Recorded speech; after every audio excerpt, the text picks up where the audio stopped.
দিন তোমার ভালো কাটুক প্যান্থার। আরে দাঁড়াও দাঁড়াও দাঁড়াও, কোথায় যাচ্ছ তুমি? আমাকে একটা ইউটিউব ভিডিওর শুট করতে হবে। এই ইউটিউবটা আবার কে? আর শুট করবার কি দরকার যেখানে আমরা মুখোমুখি চ্যালেঞ্জ করতে পারি? যদি আমি কিছু না বলি তাহলে আমার ব্র্যান্ড নিউ শো সম্পর্কে সবাই জানবে কি করে? দেখো বন্ধু, আমরা যদি ভবিষ্যতে বড় সেলিব্রিটি হয়ে যাই তাহলে আমার পরিচিতি যেন হয় প্যান্থারের নতুন ম্যানেজার হিসেবে, আর এখানকার নতুন হেড হিসেবে আমাদের কিছু শর্ত আছে। প্রথমত, আমাদের নিজস্ব একটা ইউটিউব চ্যানেল চাই। ঠিক আছে, আমি ওটা দেখছি। যদি আমি ওটার নাম দিই বিস্ট অ্যানিমেশনস, বিস্ট ল্যাব শোর জন্য ব্র্যান্ড নিউ চ্যানেল।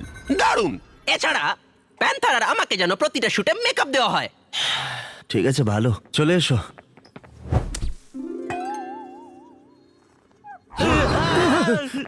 এই দেখে সাবধানে।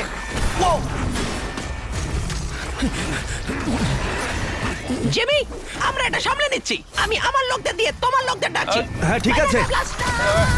ও মাই গড, নিজের খেয়াল রেখো।